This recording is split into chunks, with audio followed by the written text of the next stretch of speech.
நம்ம பிரியாணி பண்ண போகிறோம். கரம் மசாலா ஐட்டம் இது சாபத்ரி, அதுக்கப்புறம் இது பேலி, அதுக்கப்புறம் இது ஏலக்காய், அந்த மாதிரி எல்லா ஐட்டம்ஸும் இருக்குது. கடல் பாசியா கல்பாசியா அது நீங்கள் எனக்கு கமெண்ட் செக்ஷனில் வந்து கமெண்ட் பண்ணுங்கள். பாத்திரம் நல்லா காஞ்சிடுச்சு. ஸோ நான் ஆயில் ஊற்றிக்கிறேன் தேவையான அளவுக்கு. நெய் எடுத்துக்கலாம் நம்ம. அதுக்கப்புறம் அந்த கரம் மசாலா ஐட்டம் எல்லாம் போட்டுக்கலாம் ஆயிலில்.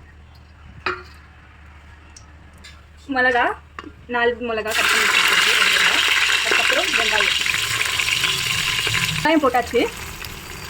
வெங்காயம் போட்டாச்சு நம்ம நல்லா வதக்கலாம், ப்ரௌனிஷாக வதக்கிக்கலாம். ஸோ நம்ம இப்போவே உப்பு ஆட் பண்ணிக்கிறோம். வெறும் வெங்காயம் ப்ரௌனிஷ் ஆகுது கண்டு. இவ்வளோ உப்பு ஆட் பண்ணிக்கிறேன். 3/4 kg அரிசி 3/4 kg கறி நம்ம எடுத்துக்கலாம். இதை நம்ம இப்போ ஊற வச்சுக்க போகிறோம். பார்த்தீங்கன்னா நல்லா ப்ரௌன் ஆகிடுச்சு, உங்களுக்கே தெரியும். இப்போ இஞ்சி பூண்டு பேஸ்ட் ஆட் பண்ணிக்கலாம். மம்மி ஃப்ரெஷ்ஷாக அரைச்சி கொடுத்தாங்க எனக்கு இஞ்சி பூண்டு பேஸ்ட்டு. ஸோ நான் அதை ஆட் பண்ணிக்கிறேன். இவ்வளோ இஞ்சி பூண்டு பேஸ்ட் எடுத்துக்கிறேன், போட்டுக்கலாம். போட்டு இப்போ நல்லா மிக்ஸ் பண்ணால் நம்மளுக்கு கமகமன் ஸ்மெல் வரும். இதுதான் ப்ரௌனாக இருக்குது. இப்போ தக்காளி போட்டுக்கலாம். நம்ம தக்காளி நல்லா வதங்கிட்டோம். அதுக்கப்புறம் புதினாவும் கொத்தமல்லியும் போட்டுக்கலாம். நல்லா மிக்ஸ் பண்ணிக்கலாம். இப்போது தக்காளி நல்லா நைஸ் ஆகிற வரைக்கும் விட்டுடலாம். புதினாவும் கொத்தமல்லியும் போட்டுக்கலாம். போட்டுட்டு நல்லா வதக்கி விட்டுக்கலாம். கேமரான்னு பார்த்தீங்கன்னா இப்போயே கேட்டுருக்கா, எப்போ முடியும் எனக்கு சீக்கிரம் பசிக்க சீக்கிரம் பண்ணி கூடன்னு கட்டிட்டு இருக்கான்.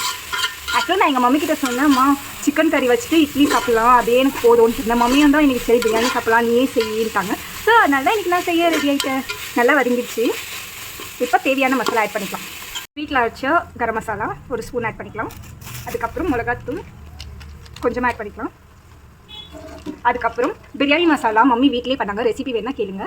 அதையும் 1.5 ஸ்பூன் ஆட் பண்ணிக்கலாம். ஸோ ஆட் பண்ணி நம்ம இப்போ நல்லா மிக்ஸ் பண்ணிக்கலாம். வைக்கிறதுக்காக மிளகாய் தூள் கொஞ்சம் ஒரு 1/2 ஸ்பூன், மஞ்சள்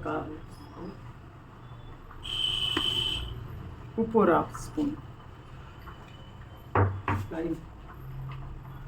புளிறேன்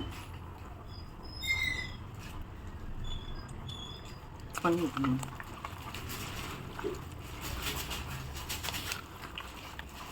வச்சுருந்த சிக்கன் இப்போ ஆட் பண்ணிக்கலாம். இப்போ இதை நம்ம நல்லா மிக்ஸ் பண்ணிக்கலாம்.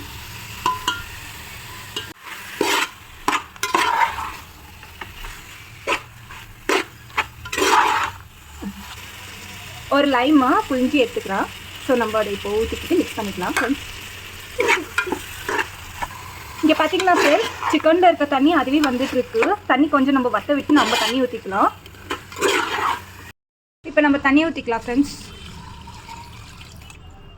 இப்போ நம்ம நல்லா மிக்ஸ் பண்ணி விட்டுக்கலாம்.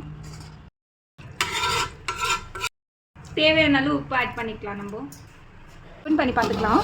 நல்லா கொதிச்சிட்டு இருக்கு. ஸோ ஆல்ரெடி நம்ம அரிசி நல்லா கழுவி வச்சுருக்கோம். நம்ம இப்போ இதை ஆட் பண்ணிக்கலாம். இப்போ நம்ம லைட்டாக கிளறி விட்டுக்கலாம். ரொம்ப லைட்டாக கிளறிக்கலாம். இப்போ நம்ம முடி போட்டுக்கலாம். நம்ம ஓப்பன் பண்ணி பார்த்துக்கலாம் பிரியாணி எப்படி வந்திருக்குன்னு சொல்லிட்டு. வாவ், வேறு லெவலாக வந்திருக்கு பிரியாணி. நம்ம இதை பார்த்திங்கன்னா தம் முடிச்சிட்டோம். நல்லா மசாலாலாம் இதாகி வந்திருக்கு. பார்த்தா தெரியும். தேங்க்ஸ் ஃபார் வாட்சிங் மை சேனல்.